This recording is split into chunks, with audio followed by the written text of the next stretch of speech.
Freiheit gesetzt und zugleich eben dadurch in die höchste Verbindlichkeit.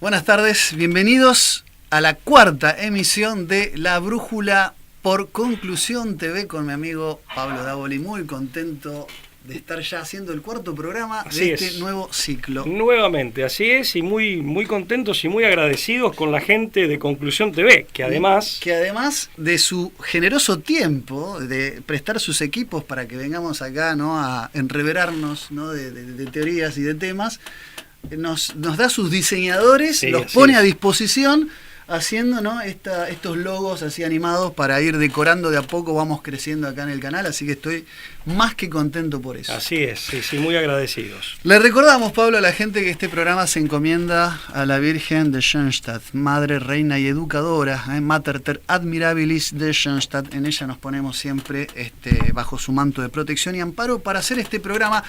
Hoy con un tema que hacía tiempo tenía ganas de conversar contigo, porque estamos viviendo hoy tiempos donde está en la palestra la cuestión de la observancia, del control. Y yo me acuerdo cuando este autor francés, Gilles Deleuze, conocido por haber escrito junto a Félix Guattari ese famoso ensayo sobre el pensamiento rizomático, desjerarquizado, que se llamaba El Antiedipo. El Antiedipo, también conocido por la teoría del esquizoanálisis, por contraria al psicoanálisis de Sigmundo Freud.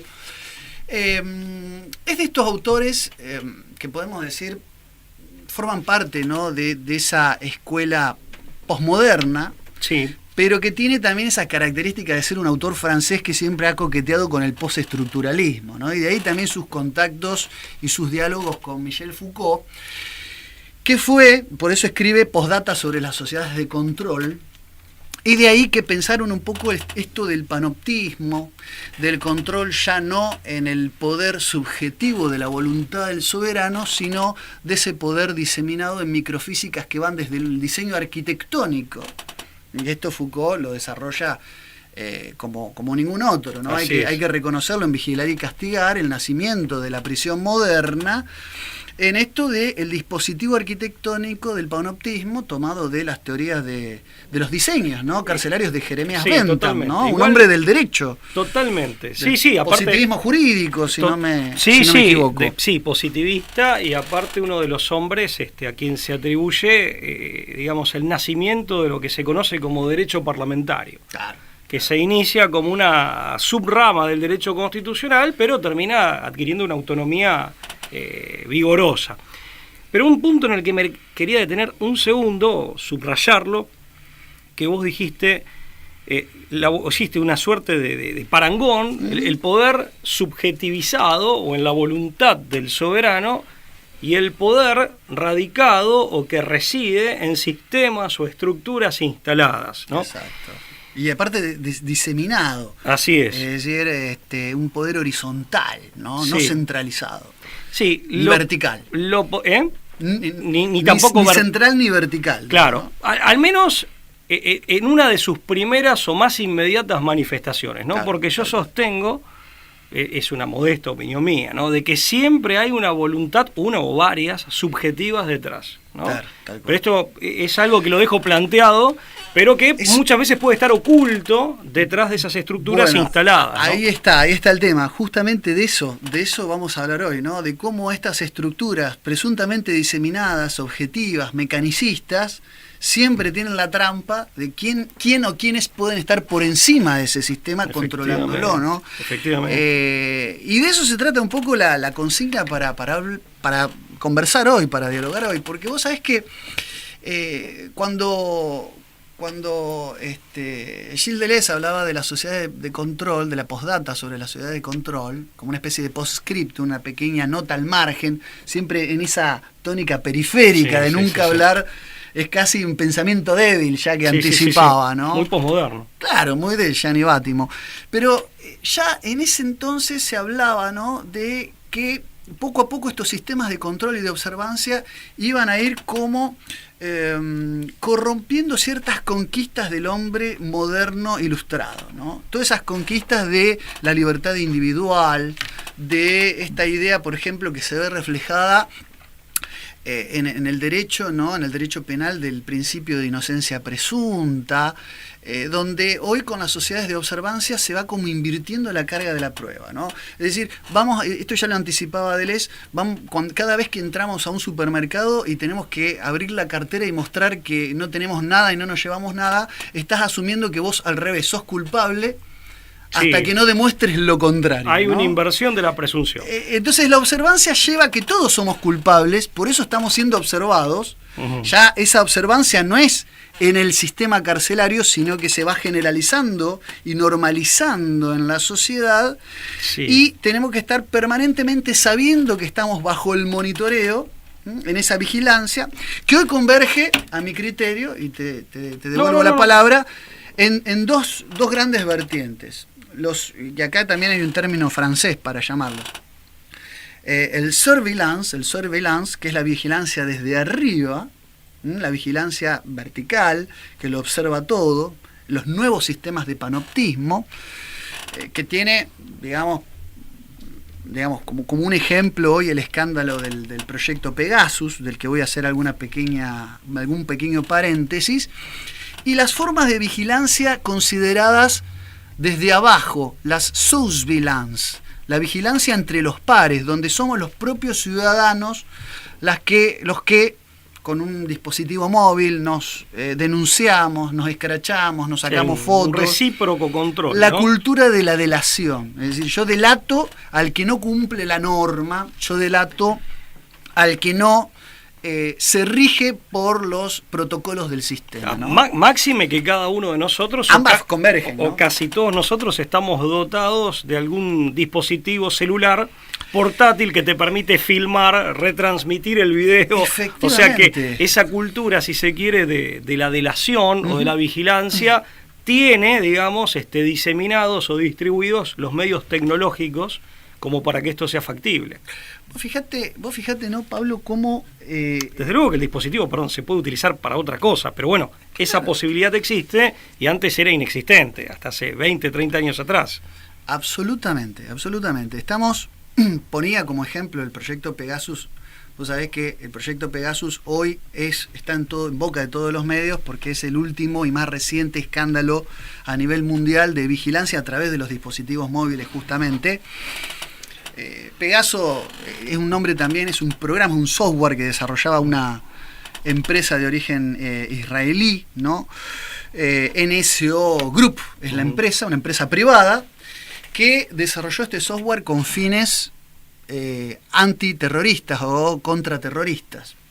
El problema es que se descubrió que esta empresa lo empezaba a facilitar y a comercializar de manera subrepticia y empezaron a aparecer muchos países en una lista de implicados. Así es. En la utilización de este software para vigilar a sus ciudadanos, para perseguir a prensa disidente, opositor, etcétera, etcétera. Entonces, claro, saltó una investigación dirigida por 80 periodistas de 17 organizaciones de medios de comunicación de 10 países bajo la coordinación de una ONG, de una organización sin fines de lucro conocida como Forbidden Stories. Medios importantes, The Guardian, Le Monde, Süddeutsche Zeitung, el mismo Washington Post. Ningún medio que podamos decir que son bebés de pecho. O que conciten nuestra admiración. Exactamente, o de los que vamos o nuestra adhesión a crítica. Exactamente, claro. De las que nosotros vamos a rendir algún tipo de pleitesía, nada más lejos. Encima todo esto auspiciado a la postre por Amnistía Internacional. Claro, o sea que sabemos que no estamos hablando, es casi una interna... del NOM, por decirlo de una manera sumaria. Es una interna del NOM. Pero la verdad es que Forbidden Story lo que descubre es que se habían, ya te digo, casi 50.000 teléfonos celulares, insisto, de periodistas, de personas que estaban en el circuito de la información de interés pesada, sujeta a interés público, Sí. estaban absolutamente hackeados por este sistema llamado Pegasus, ¿no? Pegaso es un nombre muy sugestivo. También. Recordemos que Pegaso es el corcel alado de la mitología griega, justamente es el caballo de Zeus, del dios Zeus, que nace de la sangre derramada por la cabeza decapitada de la Medusa, una de las 3 gorgonas, a manos de Perseo, y es el regalo que Zeus hace a Perseo para vencer nada menos que al Kraken. Pero tiene un simbolismo muy importante, por eso yo creo que, yo no sé si los desarrolladores de este software lo pensaron así, pero a mí me permite hacer esta disquisición. Es un nombre que no es común, ¿no? No es común, y menos ¿no? para un sistema informático. Pero... Absolutamente, pero vos imaginate que el Pegaso hoy es, además de ser el corcel de los semidioses, que con eso ascendían al Olimpo, porque además también es el caballo del héroe Belerofonte para vencer a la quimera. Después Belerofonte pretende ir al Olimpo con este caballo alado y Zeus lo castiga por su arrogancia, entonces manda un mosquito que pica el caballo y lo hace caer en picada. Eso hace que Belerofonte, por su arrogancia, quede cojitranco de por vida, ¿no? Quede maltrecho. Bueno, hay un montón de cosas, pero se ha convertido en el arquetipo de los caballos de los grandes héroes. Sí. Y es el simbolismo del ascenso a la divinidad. Vos fijate, desde donde todo es visible. Desde donde todo es visible lugar, y omnipresente. Claro. Representa lo omnipresente. Pegaso representa la omnipresencia de los dioses. Sí, yo como no podía hacer de otra manera, acabo de hacer algo que me bajó el asiento. Se te bajó un poquito el asiento. Como para abonar una vieja tradición mía, perdón. Obviamente que esto es desestructurado. No, obviamente. Vos sabés que este arquetipo de Pegaso, por eso digo, para mí no es inocente. Bien. Lo que quería decir y decirle al público, para mí no es inocente el nombre Pegaso, que representa ese arquetipo. Si los dioses, los grandes héroes de la mitología nórdica subían al Asgard, al Valhalla, a través de las valquirias, que también se las representa con caballos cabalgando, caballos alados, el Pegaso representa en la mitología griega, ¿no? Por analogía, sí, el vehículo hacia la ascensión de los dioses. Y es a través de un software a través del cual vos tenés el control omnipresente y omnividente de la divinidad, ¿no? A mí me parece muy sugestivo. Digamos, esta idea de la omnisciencia y la omnipresencia son atributos divinos. Es un atributo divino, exactamente. Bueno, siempre está el fuego de Prometeo, ¿no? la tentación absolutamente, ¿no? La corrupción prometeica.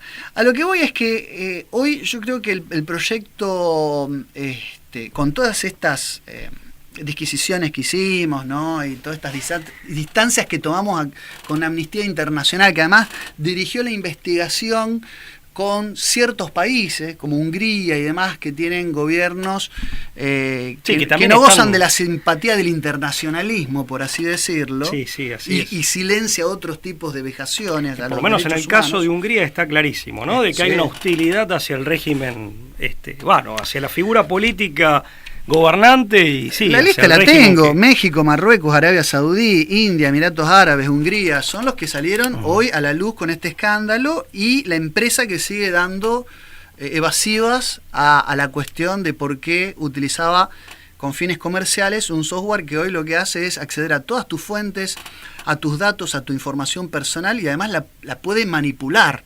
O sea, puede hacer este instrumento de hacker, puede hacerte producir información falsa, te puede incorporar, te puede inocular información falsa, hacerte escribir a vos, Pablo Davoli, por ejemplo, un correo que jamás escribiste. Eso es complicado, ¿no? Sí, o tergiversar o modificar la información que has producido.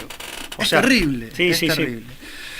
Pero insisto, acá tenemos el arquetipo de la vigilancia desde arriba, ¿no? Ya hoy no es la mera arquitectura, ¿no? Como decía un profesor mío, la geometría es a la arquitectura lo que el código digital es a el software, ¿no? Hoy lo que tenemos es una arquitectura del software que tiene la capacidad panóptica, pero que además que tiene un control digital de esas variables que entran en juego. Y esto es peligroso porque, insisto, son grandes presupuestos destinados a la observación y al control a través de estos dispositivos que escuchan todos los que decimos, eso está claro, esto no necesito del Pegasus, sabemos que claro, cuando te escucha el teléfono te inserta publicidad afín a eso los es llamativo temas. Y creo que cualquiera lo puede corroborar fácilmente. Hoy ¿no? Es un secreto a voces, que eso pasa, ¿no? La eso publicidad pasa. Comercial, casualmente, y en lo personal no creo en las casualidades, siempre coincide con tus comentarios de los últimos días o a veces de las últimas horas. Es increíble eso. Por lo menos con determinados rubros publicitarios, ¿no? O comerciales. Sí, cuando vos haces mención de viajes o de lo que fuere, es llamativo que esa publicidad suele aparecer y esta es una observación o una corroboración, digamos, que mucha gente te la hace. Sí, sí. Del otro lado tenemos al sistema surveillance, ¿no? Que sería el sistema, como dijimos, desde abajo hacia arriba, ¿no? Donde son los mismos ciudadanos los que ejercen una suerte de control y cada ciudadano se convierte en nodo, ¿no? De una red de control, Acá el sistema funciona como una red. Y el ejemplo más emblemático que podemos tener en los últimos años a esta parte, entiendo yo, que es el sistema de scoring social o de crédito social que por lo menos rige en China, ¿no? Me parece que es un ejemplo muy emblemático. Hay un episodio, caída en picada, de una serie de Netflix, Black Mirror. Sí. Nosedive. Exactamente. Que ya anticipaba o vaticinaba esto de el ranking del ciudadano. Es decir, los ciudadanos son calificados por un sistema que le permite acceso a distintas cosas o por contra de estar castigado, ¿no? Así es el primer episodio de no me acuerdo qué de la temporada tercera. Es el primer episodio de la temporada tercera. Sí, se llama, que se lo traduce por caída en picada, es algo así. Nosedive. Pero es increíble lo bien que retrata esa sociedad de control en donde cada uno se convierte en agente del control ese que termina siendo generalizado, ¿no? Bueno, es muy jugoso para abordarlo porque... Bueno, pero si querés demos los detalles de cómo es esa historia, concretamente, para que el público, aquel que no lo vio, lo comprenda. Sí, bueno, el del episodio de Black Mirror, sí, te lo dejo a vos, porque yo vi una parte, conozco lo que pasó en la realidad en China a partir de 2009 y aplicado a partir del 2020 ya generalizado. Lo de Black Mirror lo digo muy muy brevemente. Cada uno tiene un implante ocular que permite hacer un reconocimiento biométrico de su vecino, de toda persona con la que te cruces. Ese reconocimiento biométrico no solo te permite identificarlo por nombre y apellido, sino también, identificar lo que sería un símil a una cuenta de Instagram, claro, y ver la cantidad de estrellas que te van poniendo quienes te ven, que serían, una suerte de aprobación o de likes, de signos de me gusta, que son hasta 5 estrellas cuando es mucho. Entonces las personas todo el tiempo se observan a sí mismas cuando van a comprar algo, cuando se cruzan en la calle y cuando tienen algún tipo de intercambio o se tratan recíprocamente, se reconocen y se ponen likes. Todo el mundo está desesperado por obtener likes y por evitar los dislikes, es decir, claro, que te los quiten a modo de sanción. ¿Por qué? Porque te da ciertos beneficios socioeconómicos. Por ejemplo, acceder a la primera en la cola a un avión, o acceder a determinados restaurantes. La serie no le voy a contar, el episodio en sí para no hacer no arruinar a quien lo quiera ver, pero no arruinarle la sorpresa, pero realmente está muy bien hecha, muy bien hecha. Bueno, la verdad es que hoy en China hay más de 170 millones de videocámaras que reconocen... ¿Cuántas? 170 millones de videocámaras que reconocen la facialidad, los rasgos fisonómicos, ¿no? Y efectivamente hay un sistema de ranking de puntajes que van entre los 350 y los 950 puntos máximos, pero lo que se ha generado en China es una suerte de nuevo sistema de estratificación social, porque hay nuevos estratos sociales en función de un puntaje. Entonces ya vos, por ejemplo, tenés descuentos o tenés un sistema de cuotas no sujetos a la confiabilidad que te da una tarjeta de crédito como cliente, sino a los puntos del tipo de cliente que vos formás parte. Entonces, claro, por mencionar uno, Alibaba, que es el sistema de compra por internet más importante en Extremo Oriente, ¿no? en Asia, el acceso a créditos o a facilidades va sujeto a este scoring o crédito social. Entonces, claro, hay una nueva estratificación social donde te puedes convertir en un paria. Y hay casos... Claro, está siempre la amenaza de la marginalización. Pero es que es muy cruel, que es terriblemente cruel. Es que ya ha pasado, ha salido en un artículo del Diario de la Nación el caso de 2 chicas en Shanghái, ¿no? Cao Gowa, ¿no? Y Su Zhengfu, son nombres en chino, sepan disculpar mi dificultosa pronunciación, que en el año 2018 compró un pasaje a partir de Ctrip, que es una aplicación para comprar pasajes aéreos, y se enteró que estaba en una lista negra de personas deshonestas, formaba parte directamente de una lista negra, estaba, digamos, en un estado de marginalidad total. Y acá voy a hacer alusión a algo que vos dijiste que fue clave al principio del programa. Y esta otra chica, Su Zhengfu, encontró lo mismo. Estaba por tomar un tren rápido y se encontró que todas sus credenciales se habían caído en picada de un momento a otro. Y resulta que los dos casos están relacionados. Descubrieron que el padre de Cao y jefe de Su les había hecho firmar en una triquiñuela, una estafa, digamos, unos documentos administrativos en los cuales las hizo salir como garantes en un crédito administrativo, pero asociados con, ya te digo, con banqueros usureros que aparte utilizan esto porque estas chicas se vieron obligados a vender todas sus pertenencias, ya no solamente por una cuestión de deuda, sino porque esto impacta en el scoring y quedan al margen de toda la sociedad en la que viven. Pero por ejemplo, es terrible. Esto les impedía acceder al tren, por ejemplo. 10 millones de yuanes. O les impedía, no solamente les impedía comprar el boleto o comprarlo con los beneficios de los que gozaban previamente. Ahora vos fíjate si esto es utilizado por una voluntad subjetiva aviesa, por una voluntad subjetiva que por encima del sistema utiliza esto para chantajear, y en este caso para poner en una situación de total vulnerabilidad a 2 jóvenes trabajadoras de la ciudad. Pero aparte, no solo, digamos, la voluntad subjetiva detrás del sistema o por encima del mismo que de algún modo lo manipule o que manipule su normal funcionamiento, sino que a través de los patrones que hacen a su funcionamiento habitual. Esa manipulación no necesariamente tiene que ser una tergiversación del sistema, sino que sería mucho más grave todavía porque la corrupción sería sistémica y no la anomalía.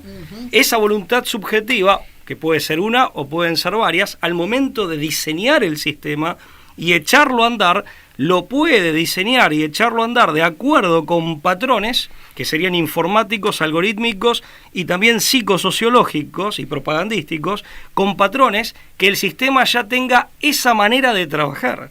Y de esa manera marginalizar a quien de pronto, por alguna razón, no sea conveniente. Que eso sería mucho más grave que el primer supuesto. El primer supuesto es el de un hacker. Claro. El segundo es el del dueño del sistema o del capanga del sistema, perdóname la expresión, pero para que quede claro. Es así. El hacker no deja de ser un outsider, lo cierto un es pirata. Que el sistema ya está mostrando sus fallas, ya está mostrando sus grietas, y una sociedad que se pretende armoniosa, perfecta, sobre la base de créditos sociales y de premios y castigos para que confluyan libremente las buenas actitudes y prevalezcan sobre las actitudes deshonestas, termina siendo una terrible trampa y donde gente inocente se ve muy injustamente atacada por este sistema que está lleno de grieta, o ya la está mostrando, ¿no? Nosotros siempre vamos improvisando nuestra conversación. De hecho, este programa lo iniciamos cuando se activó la cámara. Lucas se sentó y yo estaba 2 o 3 minutos antes. Este programa es un fragmento de una conversación que ya tiene 1 hora y media, 2 más o menos. Es una porción. Así que muchas de las reflexiones que vamos haciendo se nos van ocurriendo sobre la marcha a medida de que vamos hablando, ¿no? Se me ocurre también que son sociedades completamente ajenas a los valores que uno pondera, ¿no? Que bueno, en mi caso son los valores cristianos, sé que en el tuyo también. Es una sociedad solamente eso puede funcionar en una sociedad de pronto en donde el perdón o la predisposición a perdonar no tiene mayor lugar. No existe. ¿No? Hay una suerte de rigorismo rígido que no hace lugar al perdón si alguien se equivocó o si alguien hizo algo malo. Primer punto, una diferencia cultural, por lo menos respecto de lo que uno cree que han sido los valores fundantes de nuestro... Pero perdóname, Pablo, y por contra no existe el buen hacer como con espíritu de nobleza y claro, de honradez. bueno, iba a eso. Es un sistema de premios y castigos como si fuéramos Utilitario, animales totalmente. de laboratorio, refuerzo condicionado. Sí, y el buen trato es al solo efecto... ¿El perro de Pablo? Sí, y el solo... totalmente. Hay una cultura... A ver, desde luego que esto no pretende abarcar a la totalidad de la gente de la que estamos hablando, porque mal podríamos juzgar a más de 1.000 millones de personas, de hecho más de 1.500 millones de personas, eso sería de una audacia, de una temeridad ridícula. O sea que, pero sí como sistema, es un sistema de convivencia social, si es que a eso, así planteado, si se puede decir que organiza la convivencia social, en realidad es una simulación de organización. Pero es un sistema que el sistema no deja lugar al perdón ni a la tolerancia. Es sumamente rígido e inflexible, no da lugar a que alguien pueda expresarse y explicarse. Por eso yo también, como hombre del derecho, y siempre lo destaco, el derecho no es reductible a protocolos ni reglamentos. Y por eso es tan importante escuchar a todo el mundo que tenga algo para decir en su defensa, para ver bien qué pasó.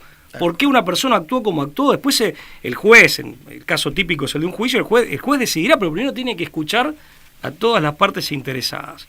Esa rigidez extrema de estos sistemas no da lugar, al menos no en la medida suficiente, a que una persona se explique y se defienda, porque aparte las circunstancias de la vida y las motivaciones personales son de una variedad y de una inmensidad gigantesca. Totalmente. Y en tercer lugar, fíjate también lo que vos decías, la cultura del disimulo y, en definitiva, del buen trato utilitario. Es decir, o del buen obrar utilitario, que es un falso buen obrar. Por eso acá siempre ha sido tan importante cuando los chicos decían, no, es de corazón, en el sentido de es sincero. Cuando uno tiene una buena actitud sin esperar nada a cambio. Si llega a esa recompensa, mejor. Esto es ajeno a nuestra cultura y bueno, también, a ver, en gran medida también es ajeno a la cultura tradicional de los propios chinos que deben padecer este sistema. Tal cual. Que es eminentemente totalitario. Bueno, Europa, obviamente que se discutió el tema, incluso llegó a algún europarlamentario la posibilidad de implementar algo parecido y se creó un Consejo Europeo de Inteligencia Artificial cuestionando estos sistemas basados en la Big Data, en la observancia a través de algoritmos y demás. Este sistema de puntuación social hoy está justamente al contrario, hay legislación que terminó prohibiéndolo. De hecho, ahí puede llevar a penalizaciones, según lo que establece la UE, ¿no?, de hasta el 4% de ingresos globales y de hasta 20 millones de euros, ¿no?, para empresas que quieran desarrollar este tipo de software para scoring social y tratar de incluso de aplicarlo y de llevarlo a una instancia, ¿no?, que comprometa al grueso de la sociedad. Al contrario, se terminó en Europa legislando de manera contraria a su implementación. Ahora, el diablo se mete cuando por torpeza, o ni hablar por dolo, con intención aviesa, le das alguna cabida.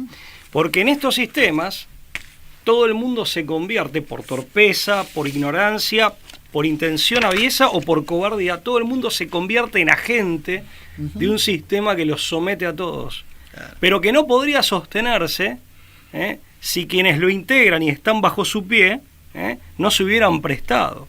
Y ahí quiero traer también, creo que cabe traerlo acá, a Byung-Chul Han, renombrado filósofo. De moda casi. Sí, que tengo entendido que vive en Alemania, de origen coreano, si no mal recuerdo. Sí. Cuando él habla, de la psicopolítica, que la define muy sumariamente, pero muy atinadamente, como el control exógeno de la psique humana, o sea, de la estructura psíquica del otro, en este caso, y entiende que es superior a la biopolítica, en los términos al menos de Foucault, ¿no?, que es el control exógeno del cuerpo. Claro. yo creo que la definición de psicopolítica ameritaría cierta complejidad que va más allá, pero así lo esencial está, o lo básico está. Y Hahn, en definitiva, habla de un fenómeno que es en el hombre posmoderno en Occidente, de la autoexplotación, ¿no? Dice que esa autoexplotación proviene de la hipervisibilidad a la que uno mismo se expone, con el mal uso de las redes, y aparte que expone toda su intimidad, de hecho regala su intimidad, y habla justamente del panóptico digital. Claro. Y eso genera esta autoexposición, esta hipervisibilidad a la que uno mismo se presta o que uno mismo ofrece, genera una situación de autoexplotación. Llevando este concepto al fenómeno que vos estás describiendo muy bien, terminás terminás convirtiéndote en un agente de esa Matrix. O sea, sos al mismo tiempo víctima, pero victimario de tu conciudadano. Y aparte se alimenta algo terrible, que es porque lo padezco yo. O sea, cuando alguien dice que porque lo padece él, entonces su descarga es hacérselo padecer a otro. Es como un círculo de resentimiento, que es otra característica del hombre moderno. Ya lo habían dicho Lugones, Scheller, Nietzsche, pero del hombre posmoderno, sobre todo del hombre aburguesado, posmoderno también. Vos sabés, Pablo, que, bueno, yo lo aclaro, lo saben los que ven este programa por ahí asiduamente, pero lo aclaro, no soy ingeniero en informática ni analista en informática.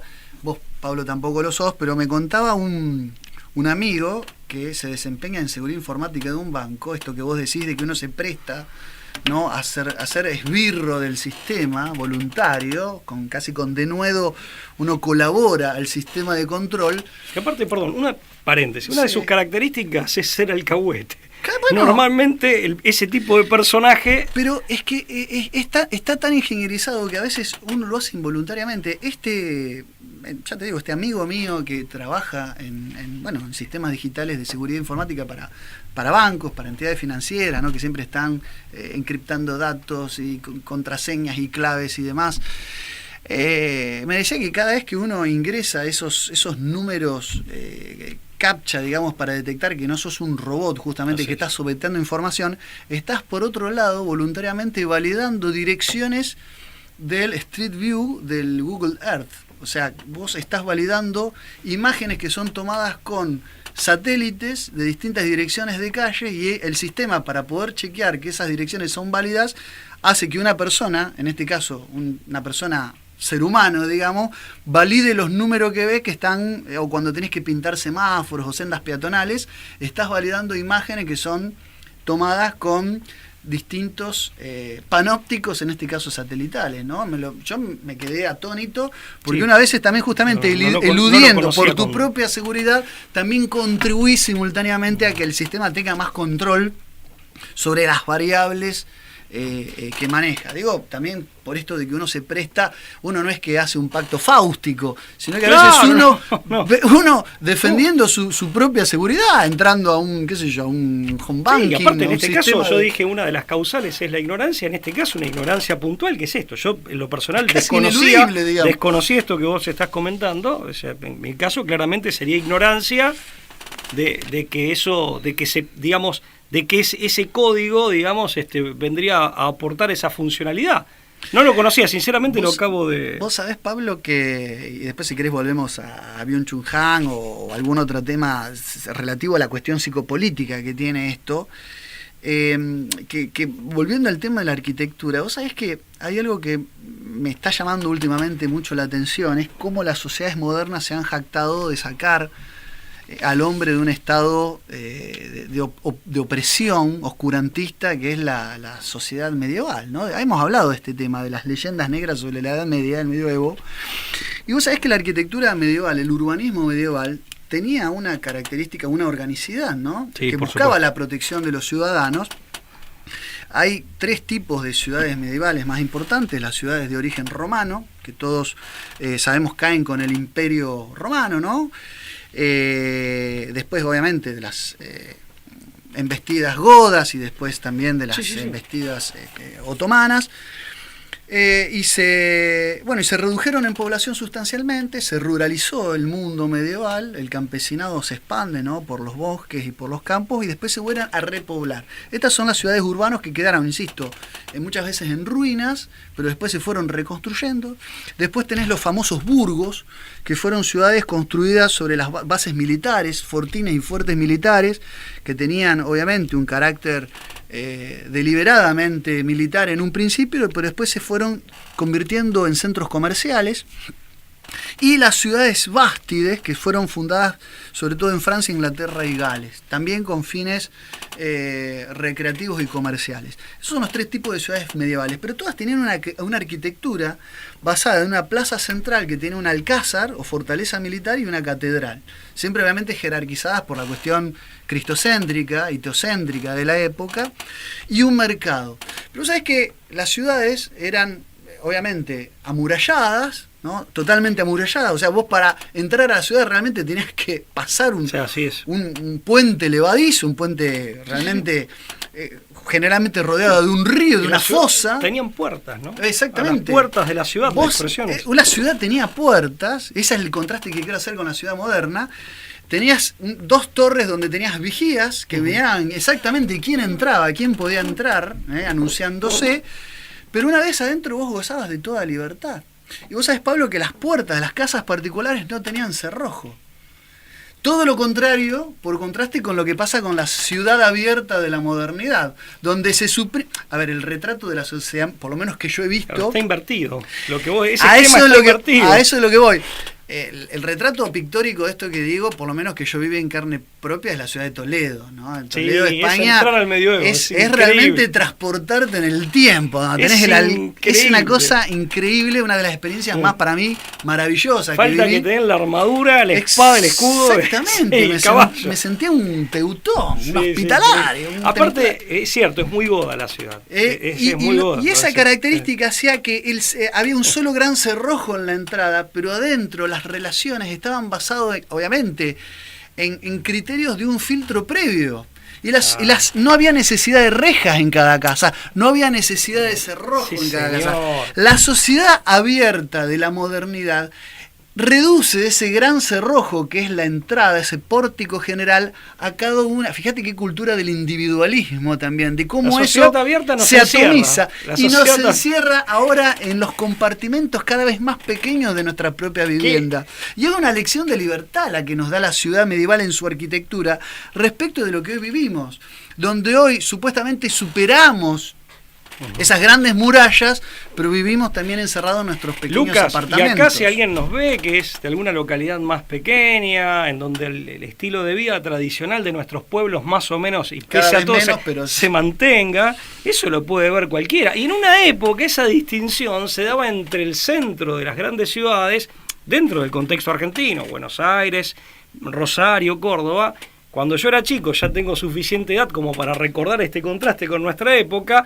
Ese contraste se daba entre el centro y los barrios. Exactamente. Yo recuerdo una hermana de mi abuelo, que falleció hace unos años con 90 y pico de años, una de las hermanas de mi abuelo, en barrio de Chesortu, aquí en Rosario, no cerraba nunca la puerta con llave. De noche, tal vez, algunos dicen, no pusimos llave en la puerta. No. Bueno, lo que vos decís, mirá, cómo estamos congeniando ideas, porque yo me había notado acá, mientras vos empezaste a hablar, como para tener, digamos, alguna observación posterior a decir, el problema también de la vigilancia mutua es el caldo de cultivo que da lugar a la vigilancia mutua, yo había notado, es la sustitución de comunidades orgánicas por las sociedades masivas y anónimas. Claro. Exactamente. En donde lo que no hay es la confianza en el vecino o en la persona que te cruzas en la calle. Ese anonimato lleva a la observancia digitalizada.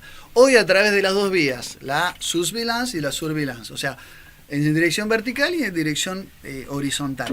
Yo creo que sí. El tema es que la Matrix te convierte en el famoso agente Smith. Para los que vieron la película Matrix a principios del año 1999. Iba a decir a principios del 2000, el año 1999. Bueno, ya...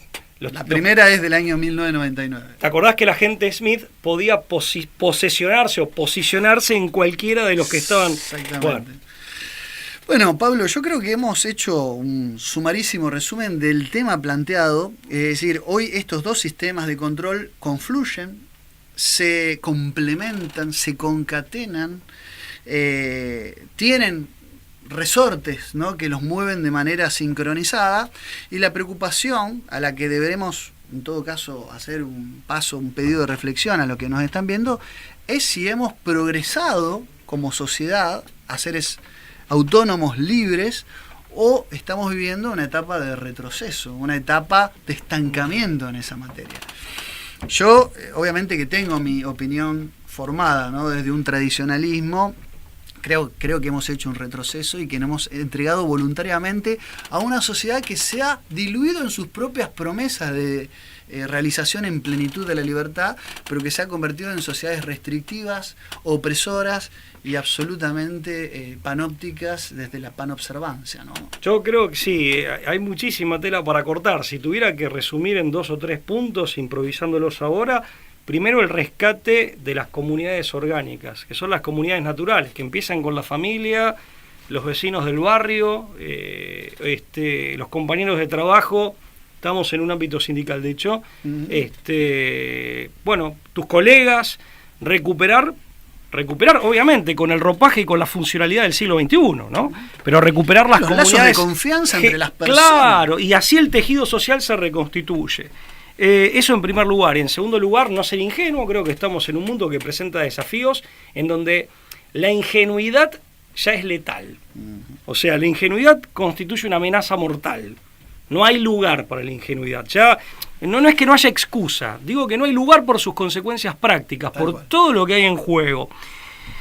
Y en tercer lugar, ser en este sentido también todo cambio social, cultural y defensa de valores fundamentales como la libertad, la solidaridad, la justicia, en particular la justicia social, pero la justicia en general siempre requiere de coraje, y cada uno de nosotros tiene que tener un coraje que primero es un coraje intelectual, emocional, pero es necesario que también cada uno de nosotros decida asumir un protagonismo, y al que le dé para líder, que sea líder. Vos nunca sabés hasta dónde vas a llegar, solamente lo podés saber vos.